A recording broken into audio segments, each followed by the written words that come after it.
Oi pessoal do oitavo ano, bom, a gente vai dar continuidade ao nosso conteúdo. Esse capítulo 7 eu dividi em duas partes. A aula passada a gente falou a respeito da primeira parte, sobre os Estados Unidos, essa questão cultural, enfim. Agora a gente vai falar sobre a segunda parte, bora lá? Bom, quando a gente fala dessa segunda parte desse nosso conteúdo, a gente vai falar do crack de 1929, ou seja, a quebra da Bolsa de Valores e a primeira crise capitalista que de fato os Estados Unidos ele vai enfrentar.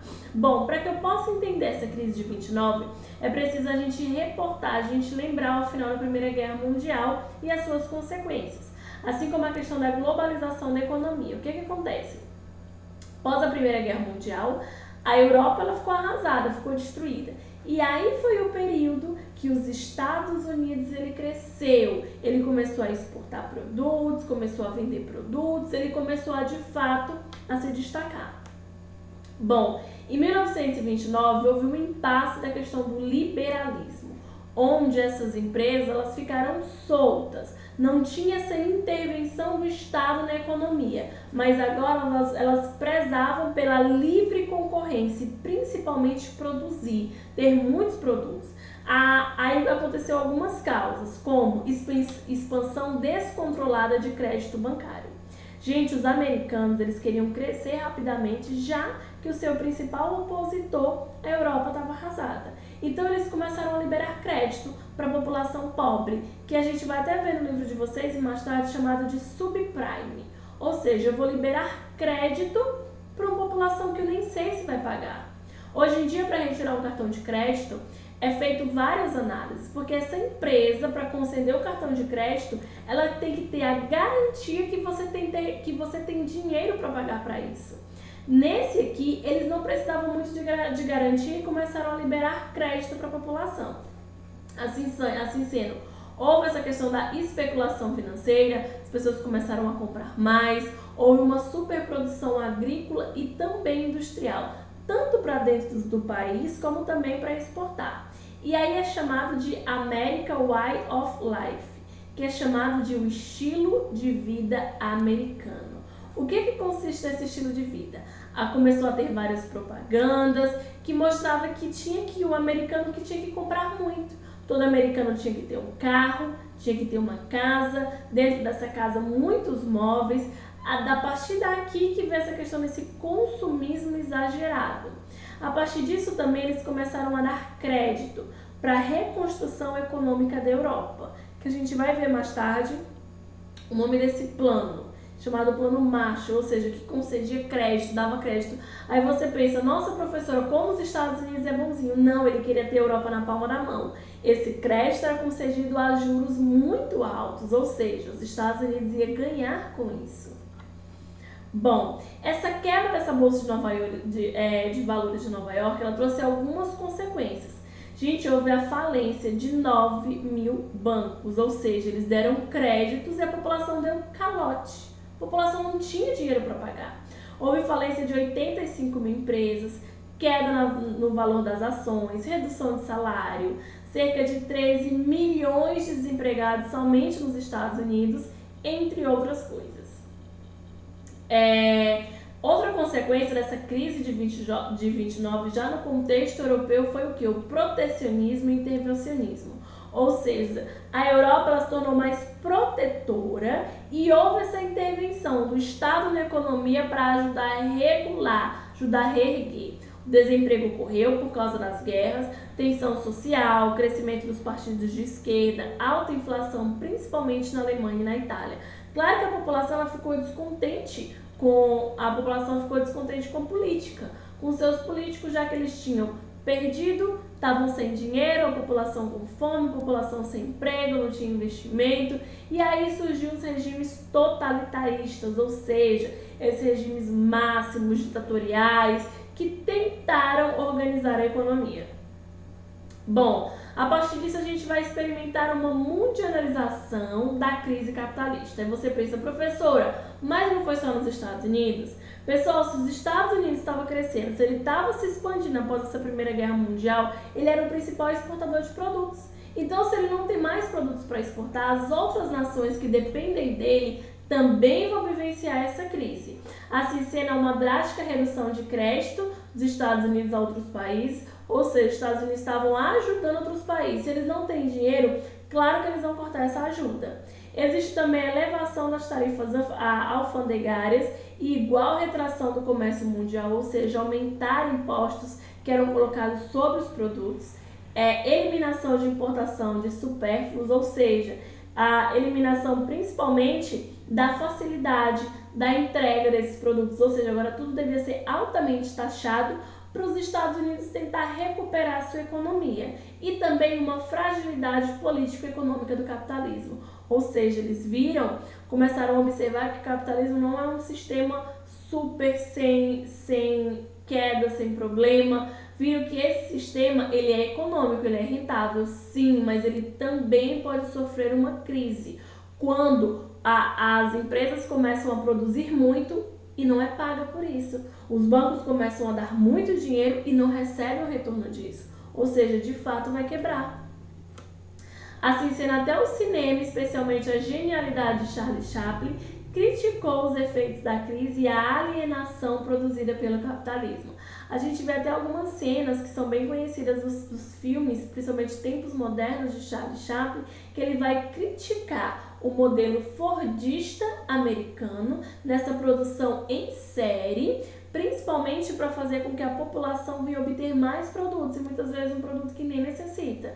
E essa produção alienada é que os trabalhadores, eles entravam na fábrica, trabalhavam muito, mas de fato nem sabiam o que estavam fazendo. Bom, assim a gente vai ver a questão do Plano Marshall, que foi conhecido como um programa de recuperação europeia. Eram os empréstimos que os Estados Unidos dava à Europa. O seu objetivo era financiar a reconstrução dos países aliados na Europa nos anos seguintes à Segunda Guerra Mundial, de modo a evitar o máximo o avanço do socialismo no continente. Pessoal, para que os Estados Unidos se consolidassem, a gente viu que na Primeira Guerra Mundial a Europa ficou arrasada e aí foi que os Estados Unidos tomou proporção. Na Segunda Guerra, a mesma coisa ocorreu, a Europa ficou arrasada. E aí os Estados Unidos queriam consolidar a sua economia. Então ele teve como objetivo ajudar a Europa, injetando dinheiro, injetando capital, para que essa não fosse socialista e quebrasse o seu sistema capitalista. Após a Segunda Guerra Mundial, marcou assim o impulso do crescimento econômico estadunidense. Dessa forma, várias áreas se desenvolveram. O setor petroquímico criou indústrias de plástico e fibra sintética, produção de armamentos, a produção de armamentos e eletrônicos aumentou, a aeronáutica civil recebeu benefícios de tecnologia militar e revolucionou os transportes, reativando a circulação de mercadorias em escala global. Essa circulação reacendeu as economias europeias e japonesa e ampliou o parque industrial para as nações em desenvolvimento, com o processo de substituição de importações, como foi no caso do Brasil. Ou seja, após a Segunda Guerra, os Estados Unidos teve seu apogeu? Sim, ele teve. E aí ele começou principalmente a vender mais produtos e não também a depender de outras economias como era anteriormente. E aí em 2018, os Estados Unidos enfrentou uma notável crise econômica no mercado imobiliário chamada de Grande Recessão de 2008. Muitos afirmam que essa crise de 2008 ela foi bem mais violenta do que a de 1929. A origem dessa crise ela vai remeter ao fato de os bancos estadunidenses terem aberto linhas de crédito do tipo subprime, ou seja, eu ofereço crédito, mas eu não tenho garantia que você vai pagar, dando crédito em excesso a clientes que não tinham bom histórico de pagamentos e dívidas. Os sucessivos calotes e desvalorização dos imóveis foram alguns dos fatos que levaram à falência instituições fornecedoras de crédito, enfraquecendo os investimentos em outros setores da economia. Os maiores bancos dos Estados Unidos sofreram duros golpes, alguns sendo recuperados somente por meio da injeção de milhões de dólares dos cofres públicos para evitar maiores danos. E a gente vai ver que nesse caso aqui foi necessário o Estado tomar as rédeas, assim como em 1929, para que a economia se recuperasse. Gente, tanto em 29 como em 2008 foi um caos para os Estados Unidos. Muitas pessoas que eram milionárias acordaram pobres, houve muitos suicídios, havia muitas mortes. Eram distribuídos sopões nas ruas porque a população não tinha nem dinheiro para comprar o que comer. Foi realmente um caos. O desemprego cresceu rapidamente. Os bancos não tinham dinheiro para emprestar, para ajudar. Cartões de crédito não tinham como manter os seus clientes. Ou seja, toda essa crise que ocorreu em 29 e 2008 foi de fato devido a esse fácil crédito concedido. Lembrando que em 2008 eles conseguiram se recuperar 2 anos depois, em 2010, foi uma recuperação mais rápida, onde houve um crescimento e também intervenção do Estado para regular essa economia. Bom, algumas causas dessa crise de 2008. Teve o atentado terrorista, né, que os Estados Unidos sofreu das Torres Gêmeas em 2001, que deu uma enfraquecida principalmente na questão política, econômica e cultural. Houve a queda do consumo e, consequentemente, da economia. Tem essa questão da Reserva Federal, que reduziu as taxas de juros para estimular o consumo. Os bancos eles passaram a emprestar dinheiro sem avaliar e, portanto, sem garantia de pagamento. Os anos seguintes, a economia cresceu, gerando um aumento de inflação. Houve um aumento de inadimplência, ou seja, os calotes. Muitos bancos emprestavam dinheiro muito mais do que tinham. A falência de grandes instituições. E essa economia globalizada, a crise repercutiu em várias outras nações. Aqui em 2008 tinha um mundo completamente globalizado, que vai depender um do outro. Então, empresas que não poderiam fornecer os produtos que antes forneciam, impactou diretamente a economia de outros países. Bom, especialmente a partir da década de 1970, iniciou-se a ascensão de outras economias no globo, como a do Japão e os países que hoje compõem a União Europeia. Por volta da virada do milênio, destaca-se também a criação de países de economia emergente, como o BRICS. Pessoal, nesse período que vivenciou-se pós-Segunda Guerra Mundial, eu juntei, gente, tanto 29 como 2008, porque fala a respeito dessas duas recessões, essas duas quebras econômicas que os Estados Unidos sofreu. Mas voltando aqui ao contexto pós-Segunda Guerra Mundial, a gente vai ver que houve o enfraquecimento da Europa e a ascensão do Japão. E a partir daí vai surgir o BRICS, que são países emergentes, não são nem subdesenvolvidos e nem desenvolvidos, composto pelo Brasil, Rússia, Índia, China e África do Sul. O final da Guerra Fria, que foi uma guerra ideológica, reforçou o domínio americano sobre as suas tradicionais áreas de influência e expandiu sobre os países que eram ex-socialistas. No entanto, mais recentemente, a emergência de países como China, com elevada competitividade econômica, colocou em xeque a posição da hegemonia americana. A gente sabe que a China está na cola dos Estados Unidos, né? A segunda maior economia global. E aí, querendo ou não, o que a China vai fazer vai impactar diretamente nessa primeira economia global, tornando vulnerável esse sistema capitalista. Todavia, internamente, o país ainda apresenta graves problemas sociais, como evidência para a segregação socioespacial, quando se analisam os modos de vida latino-americanos, hispânicos, negros, asiáticos e indígenas em comparação com a população branca. Embora existam indivíduos dessas etnias vivendo em boas condições, muitos ainda ocupam áreas marginalizadas, estando mais suscetíveis a situações perigosas. Bom, quando a gente fala dos Estados Unidos, a gente vai lembrar de toda a supremacia econômica, do apogeu do dólar, do crescimento, das multinacionais, mas é um país que enfrenta vários problemas sociais. Atualmente, gente, nos jornais você vê muito essa questão daquele rapaz negro que foi morto, né, asfixiado por um sem-ar, por um policial americano. O que acontece? E aí colocou em xeque, realmente na mídia a questão do racismo. Gente, os Estados Unidos ele é grande em muitas coisas, mas infelizmente o racismo, fruto também do que ocorreu a respeito do apartheid, ainda é nítido. Lá ainda existem bairros somente de pessoas negras. Escolas em pleno século XXI, cuja maioria da população é só negros. Outros que é só de branco, escola só de branco, hospital só de branco. A gente vê também muito essa questão do preconceito racial e dessa distinção de raças ainda ser muito forte. Sobretudo que o que aconteceu nos Estados Unidos influenciou protestos no mundo todo. O Brasil atualmente está protestando também contra essa discriminação de raça, coisa que tem nos Estados Unidos e que a segregação, a divisão racial lá nem se compara a países como nós que são subdesenvolvidos, ok? Bom, baseado nisso, pessoal, a gente vai ver tanto o sistema agrícola dos Estados Unidos como industrial, a questão dos belts. O que são esses belts, professora? São cinturões agrícolas especializados na produção de determinados produtos agropecuários. Nos belts, a produção também pode ser combinada e intercalada com outras culturas ou criações de animais. É basicamente pegar o mapa dos Estados Unidos e dividir em áreas. São espécies de cinturões, uma área vai ser voltada para trigo, outra para milho, outra para soja, enfim, eu vou dividir essas produções para especializar e ter um maior aproveitamento da produção. Aí a gente vai ter o cinturão do milho, cinturão do trigo, cinturão do algodão, cinturão da pecuária extensiva, cinturão da pecuária intensiva. Observem que cada área, por exemplo, no cinturão do milho e do trigo, vão ocorrer essas planícies centrais na região chamada de celeiro agrícola, onde o relevo é plano, sem grandes ondulações e vai possibilitar uma elevada mecanização agrícola e uma alta produção.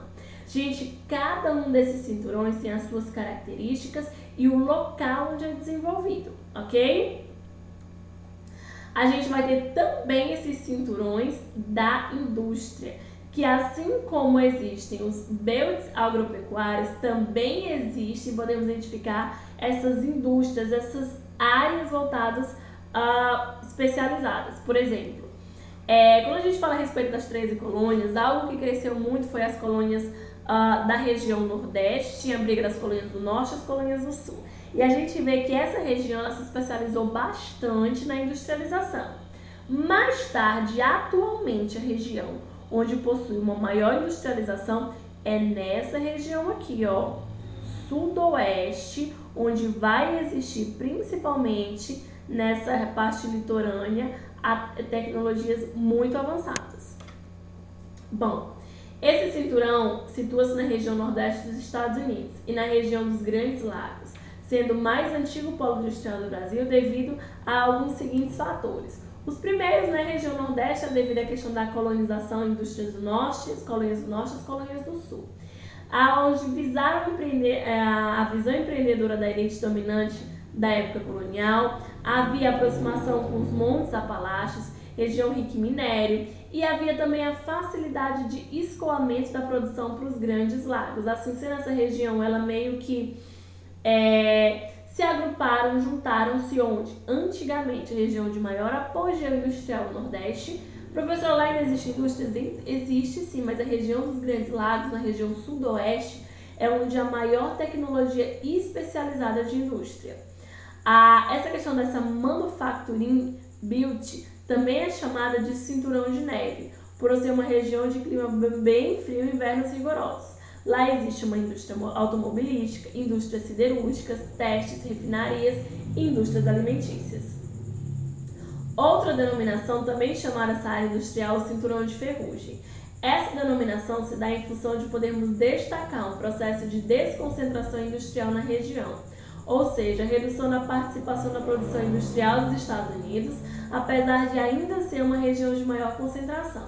Os principais motivos dessa crise seriam saturação da indústria da região, indústria siderúrgica e automobilística vem sofrendo grande concorrência de países como o Brasil, Japão, tigres asiáticos e europeias e forte presença de sindicatos, ok? Outra região chamada que é o Cinturão do Sol. Essa área apresenta uma concentração industrial, essa área aqui toda que faz fronteira com o México. É uma área de industrialização mais recente, fica nessa costa oeste e sul, e a gente vai ver, é muito voltado esse nome dado devido ao clima mais seco e semiárido, ok? Bom, na costa oeste a gente vai ter como destaque a indústria bélica, que se fortaleceu no período da Guerra Industrial, da Guerra Fria, pois era interessante para os Estados Unidos armar o país na costa do Oceano Pacífico, ou seja, voltado para a ex-União Soviética. A indústria da informática, também chamada de Vale do Silício, situa-se no estado da Califórnia. Ele abriga uma grande quantidade de empresas no setor da microeletrônica e informática. A gente vai ter gigantes como o da Apple, como o da Intel, Microsoft, Facebook, Google. Isso aqui fica na região dos lagos, chamado de Vale do Silício. E também vai ter a presença de universidades que abastecem a indústria da informática com inovações tecnológicas, como é o caso dessa indústria de Stanford, situada nos Palos Altos, estado da Califórnia. E também nessa região a gente vai ter indústrias de entretenimento, como Hollywood, Disney, ambas no estado da Califórnia.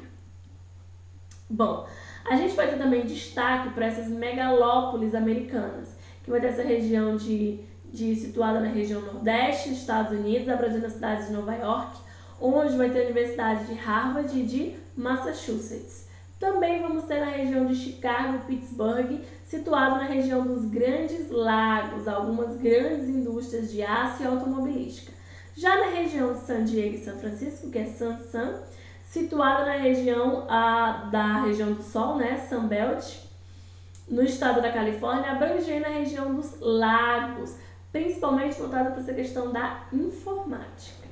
Bom, nós ficamos por aqui. Quando a gente fala a respeito dessa questão dessa região, esses cinturões eles vão fragmentar, eles vão dividir a produção, tanto industrial como agrícola, ok? Qualquer dúvida eu me coloco à disposição de vocês. No grupo eu vou deixar uma atividade. Até a próxima aula.